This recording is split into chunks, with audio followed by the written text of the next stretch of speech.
The final 2 episodes of Season 1 of Hazbin Hotel released. Like always, in this video I'll review them both and give some concluding thoughts at the end. So first up, I like the intro sequence. Alistair managed to make a deal with Charlie and we'll likely see the ramifications of this in Season 2. Rosie is amazing. She's got such a fun personality, design and attitude. She sounds like I expected she would, and her interactions with Charlie and Alistair were great, especially when she said Alistair has an ace in his hole.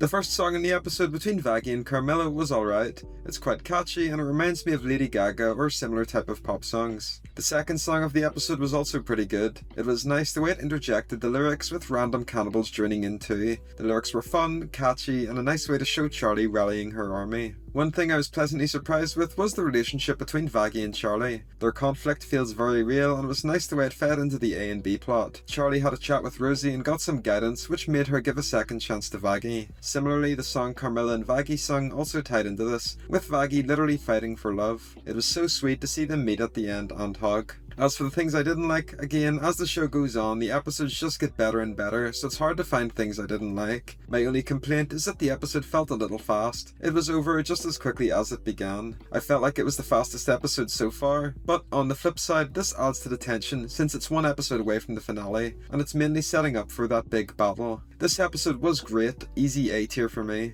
And now onto the final episode, episode 8. Immediately we see all of the character building and development that went on throughout the season. It's so wholesome seeing the cast work together to fortify the hotel. The first song of the episode is the duet between Charlie and Vaggie. I absolutely adore it. In the past couple episodes I said that their relationship felt a little cold. However, in this episode and the previous I quickly warmed up to the couple. It has wonderful lyrics, great visuals and we're rewarded with the adorable kiss at the end. The main fight scene of the episode is phenomenal. I enjoyed seeing everyone battle, the fun jokes and the wonderful animation. The audio is superb too, like when Adam attacks with his guitar and we hear it clash, or the conflict between Vaggie and Lute. I was really surprised when Alistair was injured during the fight with Adam. Alistair didn't die obviously, but he came close to that, so it shows that he isn't completely indestructible. Sir Pentious' sacrifice is something I predicted and it was awesome. I almost shed a tear and I love the anticlimactic ending where Adam just zaps him away. It felt really fitting for his character and I'm happy that Sir Pentious was able to finally confess to Cherry Bomb and get redeemed in heaven. His redemption not only proves that Charlie's hotel can work, but it also frees up space for additional sinners, like we see at the end with Baxter and Arachnus, perhaps hinting that they will join the hotel in Season 2. The V's were also wonderful. The running commentary from Vox was hilarious and it also shows how intelligent they are.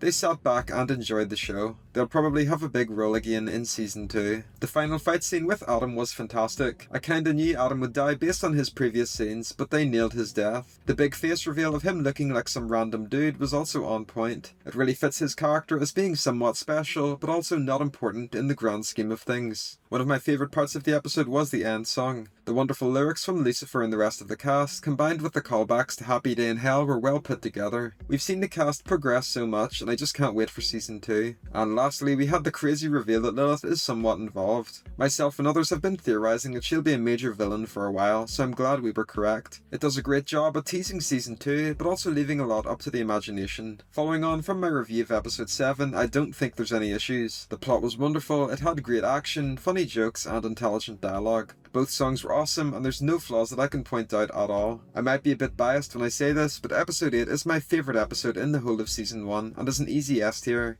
They nailed the finale, tied up a lot of character arcs, and also set the stage for Season 2. So that's my review of Episode 7 and 8 of Hazbin Hotel. I'll be doing a full ranking video soon where I'll discuss each episode in depth, and also show how some of my opinions have changed as the show went on. If you agree with my review or have any thoughts of your own, I'd love for you to leave them in the comments section down below. Thanks for watching.